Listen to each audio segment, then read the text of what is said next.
Hi, everybody, and welcome to the Mental Toughness and Body Show. My name is Rob Evans, and I'm your weight loss coach, health strategist, and internationally published author, helping take your life, your business, your health, fitness, mindset, and body from where you are right now to where it is that you want to be. And I've got a fantastic guest with us today, Heather Joy Bassett, who is becoming a regular on the Mental Toughness and Body Show now. It's great to have you back, Heather. Welcome. Thank you. Great to be here. That's fantastic. Now, Heather is a world champion lacrosse player. She's also a business and life strategist. And we are going to jump into a really juicy topic today, which can be really trying. So I want to talk to you about disempowering relationships, Heather, and I guess what they are, how they manifest in us, and perhaps how we can go about tackling dealing with them. So how do you feel about today's topic? Yeah, it's a juicy one, all right. It is, there's so many theories out there around letting go of people. And I know that there's that thing on the power of the five, the proximity of the five, that people you're around. And I had quite a journey with that because I was living with family, or family were living with me, and some of them really struggling at times. And I had so many people telling me that I had to get out. I had to get out. And it's like, you know what? This is my home, doing it my way. So part of my journey was, how do I stay really centered, really grounded in my truth, regardless of what's going on in my proximity. Now, that made it really challenging at times, but that was the journey that I chose to take. And part of my design is to harmonize. And part of my design is I feel responsible. Doesn't mean I am, but I feel that. But then I also look at, there are relationships where they suck the life out of us without anything in return. And that's a very different one, whereas it's with some loved ones who are struggling. I know a lot of people who just walk away from that, but I'm like, for most of that I can't do. But then there are some that I'm like, okay, I've made my peace with that. I've done my forgiveness. I've explored it. I put out olive branches. And then it's like, okay, where do we draw the line in the sand? But if I also look through the filter, which, I love to do, of human design, we can actually overlay people's charts. And when we overlay the charts, it shows up, with this person, there's work to be done. So we're going to work together in some way. With this person, there's nowhere to go. Now, when I read that one, it's made so much sense of so many relationships. You get locked in because they almost complete each other. And then if you're not very aware, they become codependencies. They can be called narcissistic. They can be called a whole lot of things. But it literally is the energetic mechanics that just lock people in. And then when we're not aware, we bounce off what's called our not self themes, and they just pull out the crap out of you, and you pull out the crap out of them. And it's not even at a mind level, it's just in the mechanics of the different designs of people. So when I look through that filter, it becomes quite different, whereas you lay some other ones on, it's like, here to have some fun. Another one is like, best you have space. And again, it's not even the stories we create. It's not the emotions. It's just two designs who happen to meet. And then those pieces of the puzzles just mechanically work in some way or don't work. And looking at it through that, it takes a lot of cause and effect out. This happens because of this, and they said, and they said, and they did. And it's like, it doesn't matter about any of that. It just is. I guess the way that I kind of see this on a couple of different levels, because you've got your intimate relationship, you've got your, I'll just say, extended family type relationships, and then you've got, you know, say like work colleagues, business relationships, and that kind of stuff as well. And then you might have social media acquaintances and whatever, that all of these things can have disempowering effects on you.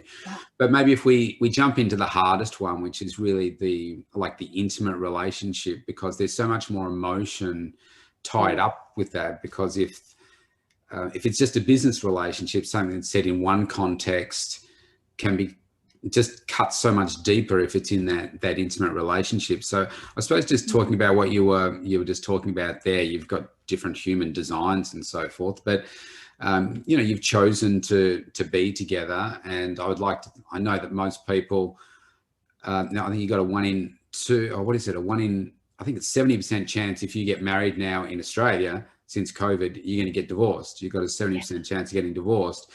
But my feeling is that most people don't work at it. There's a problem, they walk away, because it's just easy to do that. So when it comes to those intimate relationships, how do we work on, whether you've got different human designs, or I'm talking your language and not necessarily always understanding it, but how do we make that work? I know we're not strong communicators naturally, but what's your perspective? Yeah. So one of my what's called not self themes is to avoid confrontation in the truth. And of course, if I avoid confrontation in the truth, then I'm not sharing what is deeply important to me. And there are many of us who avoid confrontation and the truth because we think things are going to be worse if we do that. Yes. So we shove it down inside and we shove it down inside. And a very senior medical doctor that I was talking with in India, she'd gone through where she actually spoke that truth, and she had carried this stuff inside of her for years and years and years, I think 2 decades, if not almost 3 decades. And then she said, and when she spoke to her husband, so much fear and trepidation about if she did. And then she said it was like he was just waiting for that. He was just waiting for her to say it all. Yeah. And then all these stories and all this stuff that was stopping them from deeply connecting, she's like, it was just gone. It just dissolved. She's like, we are having better sex, a deeper relationship, more fun than we've ever had. So sometimes we create these stories about why we can't do something. And I know mine was like, yeah, but the consequences. Yeah, but what about the consequences? The consequences if I do this, and what about the consequences? And one of my coaches, this is quite a few years ago, was like, geez, I've never heard the word consequences spoken in my whole life as many times as you've spoken it here. And I had so much fear and trepidation about saying, I'm really, really unhappy and I can't keep doing this. Yeah. And the only time I would say it was when I got drunk. Okay. And then everyone around me would say, you're really ugly when you're drunk. It's not true. It's just the alcohol talking. And I would be, I was like, no, this is my truth. This is my truth. I can only say it, you know, when I've had like the courage. Yeah, because all the filters go away. But the reality, I was so deeply unhappy on so many levels, and yet life looked peachy from the outside. Yeah.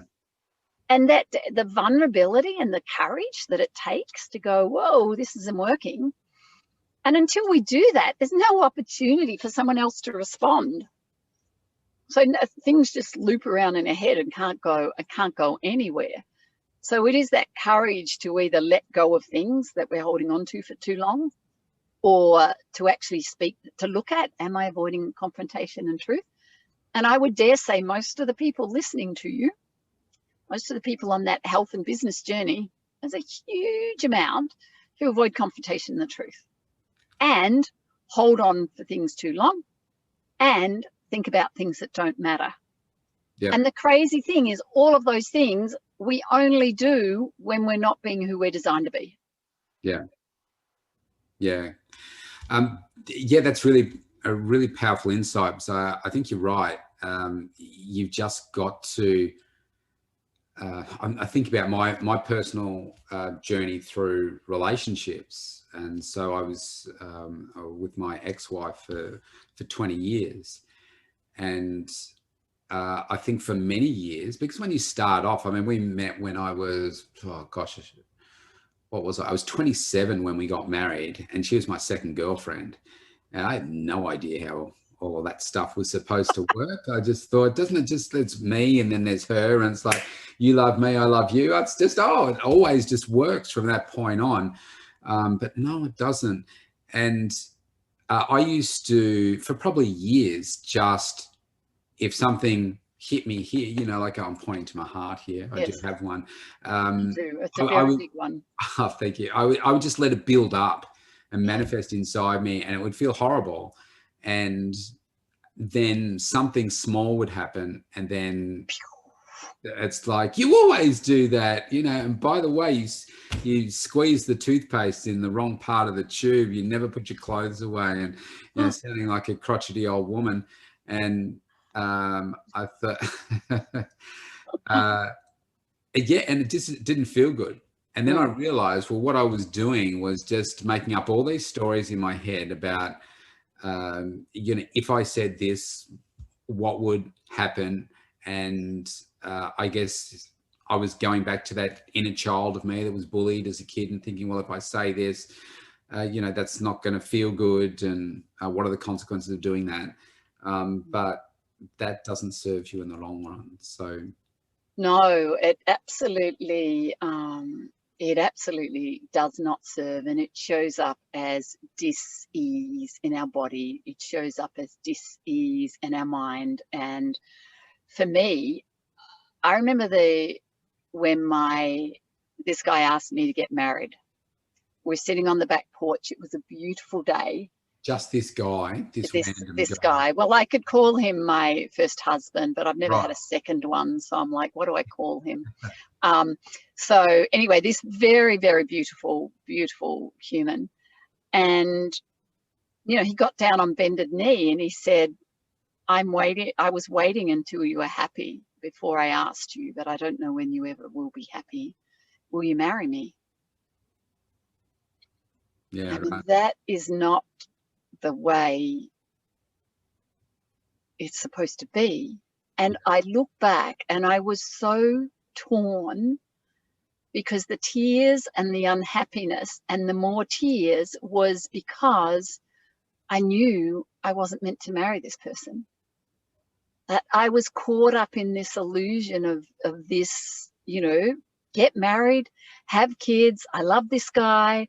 You know, he walked into my life. Our energies met across the room. It was like, boom.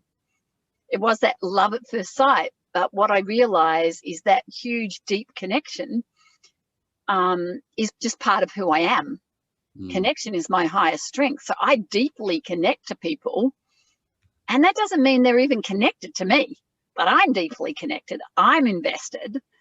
And so here I was planning this wedding and having this beautiful dress that I made with my aunt, and it was a replica of my great grandmother's. And you know, my grandparents have been married for 70 odd years. My parents now have been together 72. And I'm like, so I'm on this fast track of married and babies and things. And there was a huge part of me that was knowing that was wrong, but I never could speak it. Yeah. And I was like, yeah, I want this marriage and the white picket fence and the kids.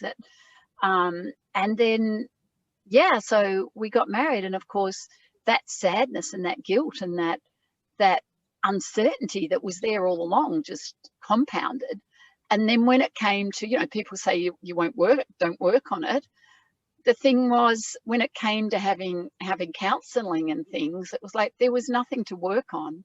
I had left the building long before the door was shut. And again, in that space, it put me into a space of responding instead of initiating. And of course, if I respond, then I'm just a mess, because I'm not designed to do that. So when I look back, but it took me nearly 40 years for that real clarity of going, yeah, of course I was so sad. I was going down a path that my, 90, probably 9% of me was going, stop, don't do this. And then the amount of people who get together and then are going, I don't really, this is not even where I'm supposed to be, but then the societal and the parents, and we want to please everyone around. Again, don't want to have the consequences. We end up down a path. Whereas the next deep relationship was many, many years later. And that was the father of my children. And again, I thought, the white picket fence, the kids.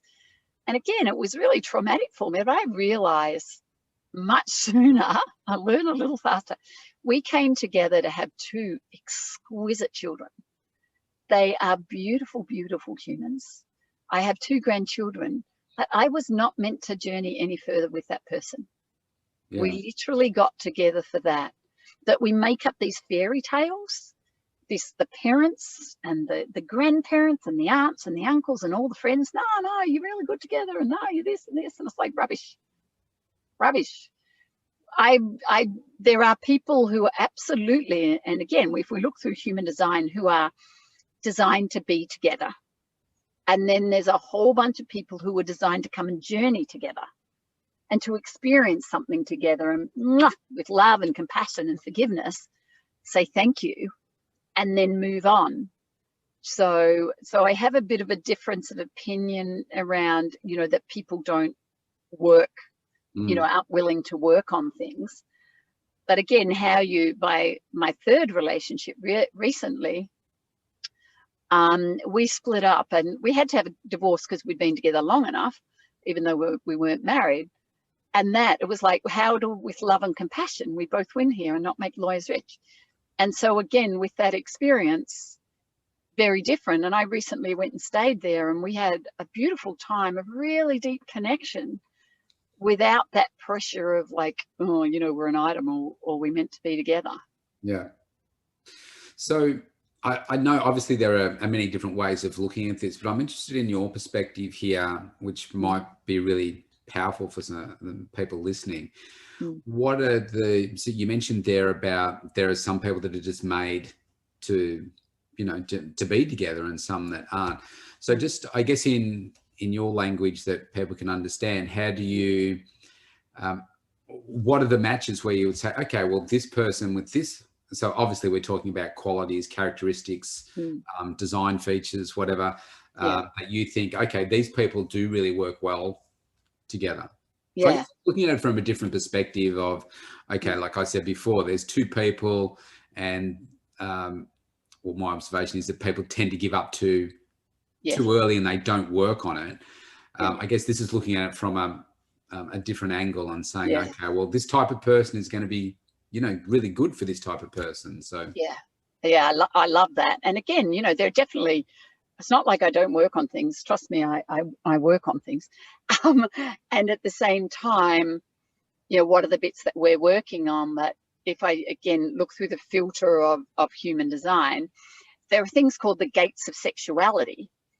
Now, if you have someone who has the gates of sexuality, is designed to flirt, is designed to be very sexual, which is pretty much 70% of the world, and maybe more, it may be less, but we'll just play with that number. Then if you get together with someone who is pretending to be very sexual and they're not, it ain't going to work. Because it's like, well, and someone I had a relationship with, we get together on that sexual energy, but it wasn't their deeper truth. And then, of course, that doesn't work. And then again, there's if we look, there are people who need a lot of space. They need space. But then if you're someone who has what's called like a double energy or a triple split, you need to be around people. So again, without this really basic awareness of each other, then it's like, oh God, like you're suffocating me. And versus like, why are you so distant? And then it has nothing to do with each person. Like it is each person who's just like, oh, I'm really sexual. Oh, you're not really sexual. Oh, I need a lot of space. Oh, you don't. I'm a hermit. I spend most of my time alone. I'll come out when you invite me. Oh, okay. Well, I need to really be around someone who's really, who's around me a lot. So there's some really basic compatibilities that is almost the non-negotiables. And when we're in that lovey-dovey thing, we don't even look at that. We're like, we bypass just the fundamentals.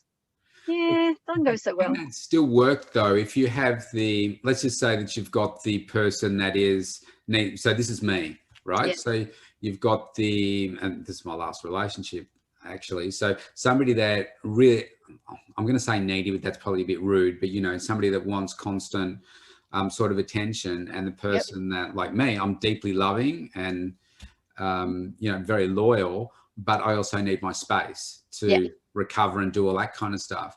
Yeah. If you have a clear understanding on both sides, so, well, I understand over here what you need, and if you understand what I need, you can still come together and still be really good. It's not like, okay, two people that are, am I interpreting that right? Yeah, absolutely. Opposites attract. We know that with magnets. So there is that. And the big thing that allows it to work is the awareness and the consciousness and the open communication to go, I love you and I'm going off to do this crazy adventure, and the other person knows, oh, you're a wanderer, you're going to go and do that, and I know you're going to come back home.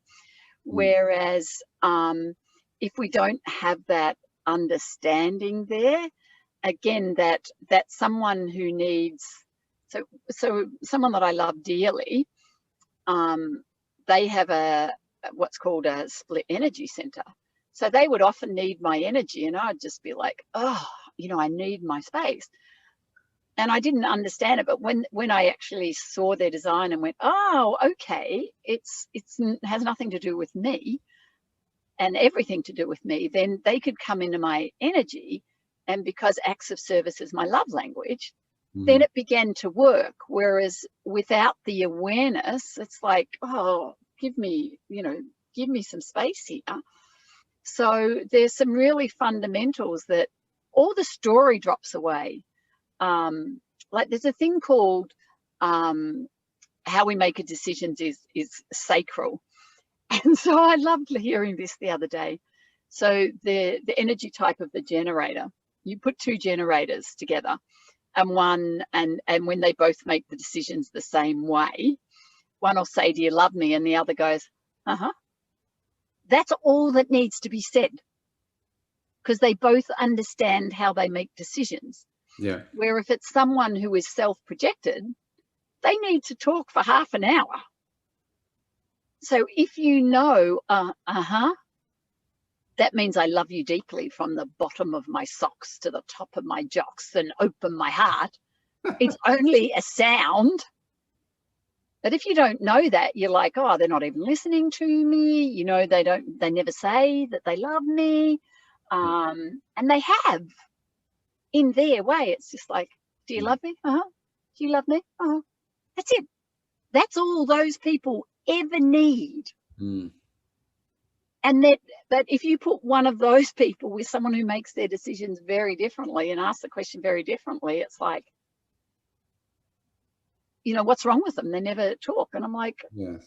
Yeah. So just those really basic understandings of the dynamics of the energy of someone, then all the stories just go. It's like, you see through a different filter and you go, okay. And even in motivation, I used to think, I have one of my loved ones, and I'm like, oh my God, I can never meet their needs. I can never meet their needs. And then the crazy thing when I explored my design, I'm not here to meet anyone's needs. I'm here to help them face their fears. Whereas someone else is here to fulfill their needs. And I'm like, of course I could never meet this person's needs. I'm not designed to. And when I try, God, it's a disaster. So I don't do it anymore. I don't try anymore. And I guess the really tough thing here is, I'm learning every day. I mean, I've got 2 teenage daughters. I mean, they keep you grounded, and realize when I thought I was becoming a good communicator, what a horrible communicator I am sometimes. But the more I learn about women and teenage girls, is that certainly as a man, I can say that we always tend to think we're right. And that if something doesn't agree inside somewhere, that it's wrong. But men and women are just different, and that doesn't make us right or women wrong, or vice versa. And when it comes to relationships, I think sometimes on what you were just talking about is, one person, I need the space, somebody needs constant connection. I'm not right. They're not wrong. It's just how you manage, I think, the gap, the expectation, the difference. And from what I see is there's a lot of that can turn into disempowering behavior, because we don't follow Nike, and we don't just do it. And we don't just talk about stuff, and it just manifests inside us to become something bigger. And then we tend to leave. And I know we're talking a lot about, those intimate relationships here, but I mean, you can have a toxic or disempowering business relationship, you can still get on with your life. But if your intimate relationship is screwed, then everything is completely screwed. I'm totally on board with that, because the stuff that played out for a couple of decades was because I was avoiding confrontation and truth, and I was holding on to things that didn't matter, and thinking about things that don't matter, holding on to things for too long, and I wasn't willing to face my fears. And the big thing is, we often think, a lot of people think facing those fears they're here to do alone. And I had support to face those fears, and again, I'm designed to help people face those fears. It's like, what if I leave? What if this doesn't work? How am I going to survive emotionally? What's going to happen to my kids? The fear of what would happen to my children, of how, what if their father took them away? Like the stories that I created and burdened myself with, and early on my kids with, were just ludicrous when I look back. And that very difference, even goes beyond sexuality and beyond gender to simply the design that we are. That I know, I know different genders who have connection. Like, I can join every single dot of everything that happened in my life, whereas I have loved ones who see everything in a tiny little box, and they are not designed to link. And I'm like, how can you not see that leads to that, to that, to that, to that? And again, they're designed to compartmentalize, and that is their perfection. And then when we see the uniqueness of that person through the lens without the story and out the emotion of like, so you literally see the world in boxes, you tick the boxes, you're here to be satisfied. You see the world, you need a da da da da da da da. And you do the da da da. And we look from that curiosity and wonder of the extraordinary uniqueness of the person before us, beside us, then it's very different. But most of our reference points are, how mum and dad did it, that childhood experience, grandma and grandpa's conditioning, mum and dad's, the aunts and uncles, and especially like in India or Asian countries, like the conditioning of what is accepted and what is okay, and how it should be versus the reality of the experience of the people. Like, it's just crazy when you start to unpack it and go, there's no way on earth, I should be having a business model this way, or I should be having a relationship that way. There are so many answers that when you see them are so simple. And again, even Rob, knowing that, okay, I love someone deeply, your heart is massive, and you need that space time, and you're very process driven, and you're very organized, and you plan. Now, for me, I'm the opposite extreme of that. And then having people around me, they're like, how do you even do what you do, Heather? And I'm like, yeah, I can't ever do it your way. And I love that your way works. I love that you're planned. I love that you're processed. I love that you have all that structure. Just don't put it on me. Mm. Because when you put that on me, it's like a ball and a chain around my neck. Yeah. So if we understand the other person, now I can be around those processed people as long as they, don't try to make me do that. They can do that for me. Yeah. But not make me do that. And that's what happens as soon as, get into a relationship. We start to sort of immerse ourselves and in some ways at times compromise who we are without even realizing it, because we want to please the other person because we love them. And so those boundaries that we have, those things that we never would do and the things that we're never going to do, we sort of like suddenly you're like, well, I'm doing this. I'm eating foods that I normally don't eat. Or a lot of people, I'm eating cheese and wine after dinner. I never did that on my own. And just lots of little changes that over time just compound, and then you sort of look in the mirror. Yes. For your international global audience.